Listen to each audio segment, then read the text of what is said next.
포도나무에 포도 열매가 열리지 않는다면 그 포도나무는 필요가 없는 나무지요. 그래서 농부는 그 포도나무를 잘라서 불에 사를 수밖에 없습니다. 야고보서는 예수님을 믿는 성도들이 이 세상을 살아가면서 어떻게 살아가야 될 것인가에 대해서 말씀하고 있는 내용이라고 말씀을 드렸습니다. 오늘 본문 야고보서 5장은 마지막 장으로서 역시 성도로서의 삶의 모습이 어떻게 해야 될 것인가를 말씀하고 있는 내용인데, 한마디로 말씀드리면 주님 재림하실 때까지 성도들은 어떤 경우에도 믿음을 버리지 말고 참고 기다리라는 말씀입니다. 자, 이런 말씀의 내용을 우리가 생각하면서 하나하나씩 공부해 보겠습니다. 그러면 첫 번째, 부자들에 대한 경고를 먼저 합니다. 오늘 본문 말씀 1절 2절 보시면, 들으라 부한 자들아, 너희에게 임할 고생을 인하여 울고 통곡하라. 너희 재물은 썩었고 너희 옷은 좀 먹었으며 금과 은은 녹이 슬었으니 이 녹이 너희에게 증거가 되며 불같이 너희 살을 먹으리라. 너희가 말세에 재물을 쌓아도다. 아멘. 마태복음 19장 24절에 보면 약대가 바늘기로 들어가는 것이 부자가 하나님 나라에 들어가는 것보다 쉬운이라고 말씀했습니다. 한마디로 말하면 부자는 천국에 못 들어간다는 것이죠. 왜냐하면 부자가 되기 위해서는 정상적인 방법으로 살아가서는 부자 되기 힘들기 때문입니다. 오늘 보면 4절에 나와 있는 것처럼 일꾼들의 품삯을 제때 주지 않는다거나 아니면 곡식이나 기름을 많이 사놨다가 값이 오르면 내다 파는 매점 매석을 한다든가, 이렇게 해서 결국 가난한 사람의 피를 빨아먹고 눈물을 빨아먹어야 부자가 되기 때문에 부자들이 천국 가기 힘든다는 겁니다. 정당한 방법으로 부자 되기는 불가능하다고 봐야지요. 어떤 방면을 통하든지 불의하고 부정하지 않고는 옛날이나 지금이나 부자 되기는 어렵습니다. 그런데 이 부자는 모두가 인간의 욕심 때문에 부자가 탄생되고 가난한 자의 눈물이 흐르게 되는 것입니다. 그래서 부자는 옛날이나 지금이나 천국 가기 어렵습니다. 지난주에도 말씀을 드렸지만 우리는 이 땅에 하나님의 청지기로 살아가는 겁니다. 이 땅의 모든 것은 내 것이 아닙니다. 하나님의 것입니다. 누구의 것도 아니고 하나님의 것이에요. 그런데 그 하나님의 것을 갖다가 내 것으로 생각하고 부정하게 부자가 되려고 하니까, 그렇게 하는 것은 결국 자기 스스로 도살장으로 끌려가는 것과 같은 것입니다. 무슨 말이냐 하면, 가축을 도살하기 전에 살을 통통하게 지우죠. 그래서 살이 오르고 난 다음에 도살합니다. 그것처럼 이 땅의 것을 욕심내서 부자가 된들 결국 그 욕심 때문에 사탄에게 잡혀먹는 가축과 같은 것입니다. 하나님께 심판받으니까 결국 통통하게 살이 오른 그 가축이 도살당하는 것처럼 사탄에게 도살당하고 하나님께 심판받는 것입니다. 그래서 야고보 사도는 부자들에 대해서 경고를 하고 있는 겁니다. 다시 말씀을 드리지만 세상에 내 것은 없습니다. 모두가 다 하나님의 것입니다. 그래서 이 내 것이라고 생각하지 말고 하나님의 것이라는 것을 꼭 명심해야 됩니다.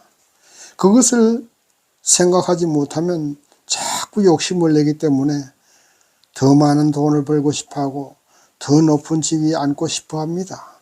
더 많은 명예를 얻고 싶어합니다. 그래서 결국 그 욕심 때문에 그 욕심의 올무에 스스로 걸려서 죽어가는 것입니다. 야생동물들이 먹이에 욕심내다가 올무에 걸려서 죽지 않습니까? 그것하고 같은 같은 것입니다. 욕심의 올무에 걸려들면 만족할 줄 모릅니다. 여러분, 돈 있는 사람이 더 돈 벌려고 하는 거 볼 수 있잖아요. 소금물을 마시면 계속 더 물을 먹게 되고 결국 그 소금물 때문에 사망하게 됩니다. 물에 빠진 사람은 보이는 것은 무조건 손으로 잡습니다. 손에 잡은 것이 무거우면 더 가라앉게 되지요. 제가 어렸을 때 마을 앞 개울가에서 수영을 하면서 친구들하고 수영하고 나이 어린 후배들하고 수영하면서 노는데, 놀다가 춥기도 하고 힘들어서 잠깐 물 밖에 나와서 햇볕을 쬐고 있는데, 어떻게 본다고 봤는데 물 속에서, 걔도 수영을 할 줄 아는데 어쩐 일인지 나보다 나이 어린 후배가 물 속에서 손을 포쩍 나에게 내밀면서 눈을 퍼쩍 뜨면서 입으로는 물을 껄꺽껄꺽 마시면서 그렇게 있는 것을 보았어요. 그래서 나도 모르게 수영으로 가서 그의 손을 잡았는데, 아우, 그 잡는 손이 얼마나 힘이 센지요. 깜짝 놀랐습니다. 그래도 손만 잡았으니 내가 그를 끌고 물 밖으로 나와서 살 수 있었지요. 만약 그가 내 몸을 잡았다면 아마 둘 다 물에 익사했을 것입니다. 여러분, 욕심을 내고 세상 것을 잡으려고 하면요, 그 욕심 때문에 세상과 함께 불타 죽고 맙니다. 자족할 줄 알아야 돼요. 그리고 나 먹고 남는 것은 나눌 줄 알아야 됩니다. 하나님이 주신 것을 나누고 하나님 섬기는 데 사용해야 되지 않겠습니까? 왜냐하면 그것이 하나님의 것이기 때문입니다. 그렇게 해야 죽지 않습니다. 그렇게 해야 심판받지 않습니다. 세상의 것을 내 것으로 착각하고 탐내고 욕심내는 것은 사단의 대지가 되는 것입니다. 토실토실 살찌워서 도살당하는 그 돼지처럼 세상의 것 많이 가지고 살이 토실토실 올라서 사단에게 도살당하고 마는 겁니다. 정당한 방법으로 돈을 벌고 정당하게 기업을 운영하고 정당하게 사업을 운영해야 됩니다. 사람을 착취하는 것은 하나님께 심판받을 그런 행위라는 사실을 꼭 잊지 마시기 바랍니다. 두 번째, 주님 재림 때까지 인내하고 기다리라고 말씀하고 있습니다. 옛날이나 지금이나 서민들이 살아가기 어려운 것은 똑같습니다. 특히 초대교회 당시에는 로마의 핍박에 생명의 위험을 무릅쓰면서 감수하면서 믿음 생활했고, 부자들은 일꾼들의 싹을 횡령하거나 연체를 했습니다. 여러모로 살아가기 힘든 시대였습니다. 믿음 지키면서 살아가기도 힘든 데다가 경제적인 문제로 육신의 양식을 걱정해야 하는 처지에 있었습니다. 그런데도 야고보는 믿음의 성도들에게 주님 재림하실 때까지 참고 기다려야 된다고 말씀하고 있습니다. 인내하지 못하고 믿음을 버리거나 인내하지 못하고 세상을 원망하고 하나님을 원망하는 것은 스스로 심판을 자초하는 것입니다. 본문 말씀 8절 9절 말씀 보겠습니다. 너희도 길이 참고 마음을 굳게 하라. 주의 강림이 가까우니라. 형제들아, 서로 원망하지 말라. 그리하여야 심판을 면하리라. 보라, 심판자가 문 앞에 서 계시니라. 아멘. 마음을 굳게 하고 인내하고 기다려야 됩니다. 어떤 경우에도 원망하고 탄식하면 안 된다는 것입니다. 그렇게 하면 부자들과 또 압제자들과 죄인들과 똑같이 하나님께 심판받게 된다는 겁니다. 로마 정부에 억압당하고 부자들에게 시달리고 또 교회 안에는 할례를 받아야 구원받는다. 아니다.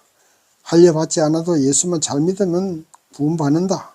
이렇게 패가 나뉘어져서 서로 분열하고 싸움이나 하는 그런 당시 시대 상황이었습니다.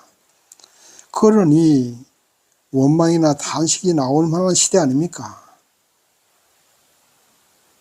본문에서 원망이라고 번역되는 것은 헬라어 원문에 스테나조라는 말인데, 이 스테나조라는 말은 탄식 아니면 신음이라는 뜻입니다. 예나 지금이나 세상을 보고 교회를 보면 신음과 탄식이 나올 수밖에 없습니다. 오늘날도 그렇지 않습니까? 우리나라 정치판을 보세요. 한숨 나오지요. 탄식이 나오지 않습니까? 교회를 보세요. 교회는 분열에 대해서 한 목소리를 내지 못하고 있습니다. 그러나 그럼에도 불구하고 탄식하고 한숨 쉬고 누구 원망하고 하지 말라는 것입니다. 우리는 오직 예수님 재림하실 때까지 예수님 바라보면서 참고 또 참고 인내하면서 믿음을 지켜나가면 되는 겁니다. 만약 우리가 참아내지 못하고 원망하고 탄식하고 한숨 쉬면서 세월을 보내면 하나님께 심판받는다고 합니다. 얼마나 억울합니까? 세상에서 압제받고 국가에서 압제받으면서 살아왔는데 그들과 똑같이 하나님께 심판받는다면 얼마나 억울합니까? 안 그래요? 지금 비록 핍박받고 지금 비록 가난하고 지금 비록 서름받으면서 살아도 끝까지 주님 재림 그날까지 기다리면서 살아가야지요. 그래서 주님 재림만 하시면 모든 것이 역전되고 그동안의 눈물과 서름이 다 보상되는 것 아니겠습니까? 그래서 우리는 참고 기다려야 됩니다. 주님 만날 그날을 생각하면서 참고 인내하면서 기다려야 합니다. 본문 말씀 10절 11절을 보면 인내한 사람의 모범으로 선지자들과 욥의 예를 들면서 인내할 것을 말씀하고 있습니다. 욥은 동방의 의인이라고 하나님께 칭찬받을 사람이었습니다. 그는 부러울 것이 없는 사람이었습니다. 돈도 많지요. 자식들도 많지요. 건강하지요. 뭐가 부족합니까? 그런데 사단이고만 그를 시기해 해서 모든 것을 빼앗아 갔습니다. 자식들도 빼앗아 가고 그 많던 재산도 다 빼앗아 가고 심지어는 건강까지 빼앗아 갔습니다. 이제 남은 것은 죽을 날만 기다려야 되는 비참한 환경에 처하게 되었습니다. 친구들은 그를 찾아와서 차라리 하나님을 원망하고 죽어라 그렇게 말했습니다. 사는 것이 죽는 것보다 고통스러울 때가 있습니다. 차라리 죽었으면 하는 때가 있지요. 매사 하는 일이 꼬이고 잘 안 되고 망하고 몸에 질병까지 들려서 말할 수 없는 고통 속에서 살아갈 때 차라리 죽었으면 하는 그런 때가 있지 않습니까? 하나님 차라리 나를 데려가세요. 이럴 때 있습니다. 욥이 바로 그런 환경에 처하게 되었던 겁니다. 누구 하나 그를 도와준 사람 없습니다. 어찌된 일인지 하나님도 그를 외면하고 있었습니다. 하나님을 원망할 만하지 않습니까? 한숨과 탄식이 나올 만합니다. 그런데도 욥은 탄식하지 않았습니다. 하나님을 원망하지도 않았습니다. 나에게 복을 주시는 분도 하나님이시고 거두어 가시는 분도 하나님이시니 내가 어찌 하나님을 원망하겠는가? 어찌 낙심하면서 탄식하겠는가? 하면서 끝까지 참아냈습니다. 그 결과 그는 다시 하나님께 복을 받았습니다. 사단의 시험에 넘어가지 않았고 하나님께 자랑거리가 되는 사람이 되었던 겁니다. 살아가면서 어떤 경우에도 하나님을 원망하거나 하나님을 향해서 탄식하거나 한숨 쉬지 마십시오. 세상을 향해서도 그렇고 이웃이나 가족을 향해서도 그렇습니다. 원망하지 마십시오. 모든 심판은 하나님께 맡겨야 됩니다. 내가 심판자가 되고 내가 누구를 원망한다고 내 뜻대로 되지 않습니다. 모든 것은 주님 뜻입니다. 믿으시기 바랍니다. 내가 가진 모든 것은 주님의 것입니다. 그러므로 우리는 원망과 탄식과 한숨을 거두고 주님 재림을 기다리면서 참아내야 됩니다. 세 번째, 맹세하지 말고 기도하고 진리를 떠나고 교회를 떠난 자들을 돌아오게 하는데 최선을 다하라고 말씀하고 있습니다. 본문 말씀 12절 말씀 보시겠습니다. 내 형제들아, 무엇보다도 맹세하지 말지니 하늘로나 땅으로나 아무 다른 것으로도 맹세하지 말고 오직 너희의 그렇다 하는 것은 그렇다 하고 아니라 하는 것은 아니라 하여 죄 정함을 면하라. 아멘. 사람들은 어떤 것이 확실함을 증거하기 위해서 하늘을 두고 맹세한다고 합니다. 그리고 사기꾼들이 사기칠 때 맹세를 잘 합니다. 손가락에 장을 지진다든지 하늘을 두고 맹세한다든지 하는 말로 맹세를 잘 합니다. 그런 거짓과 위선된 말을 하지 말고 자신이 하나님의 이름을 마음대로 사용해서 하나님을 욕되게 하지 말라는 것입니다. 한마디로 말하면 성도는 진실하라는 것입니다. 정치인들이나 사기꾼들은 진실을 모릅니다. 그래서 그들의 말을 믿을 수 없고 믿어서도 안 됩니다. 결국 믿었다가는 큰 피해를 당하게 되고 손해를 볼 수 있습니다. 그러나 우리 성도들만큼은 말과 행동에 거짓이 없어야 합니다. 우리는 하나님 앞에서 벌거벗은 그런 것처럼 모든 것이 다 드러납니다. 그런데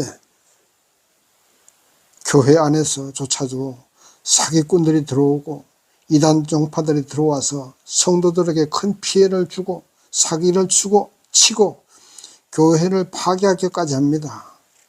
그래서 우리 성도들과 교회는 하나님 앞에 진실해야 됩니다. 세상은 속일 수 있을지 모르나 하나님은 속일 수 없습니다. 주님의 심판대 앞에 서면 우리의 모든 인생 살아온 것이 다 나타날 텐데 어찌 진실하지 않을 수 있겠습니까? 헛된 맹세해가지고 하나님의 이름을 욕되게 하지 마시기 바랍니다. 교회를 욕되게 하지 마세요. 교회 출석하는 성도라면 세상에서 진실함을 인정받을 수 있는 그런 인격을 갖춰야 됩니다. 그래야 우리를 통해서 하나님의 영광 받을 수 있습니다. 우리를 통하여 하나님의 영광을 가르쳐야 되겠습니까? 그냥 그런 것은 그렇다 하고 아닌 것은 아니라고 말하면 됩니다. 하나님의 이름을 빌어서 맹세하지 마세요. 그것은 하나님께 범죄하는 것이고 심판받을 행위입니다. 또 마지막으로 야고보서는 기도하라고 말씀하고 있습니다. 고난당할 때 기도하고 병든 자가 있을 때 서로 중보기도하라고 말합니다. 의인의 기도는 역사하는 힘이 만원이라고 합니다. 오늘 본문 말씀 13절에서 16절에 나와 있습니다.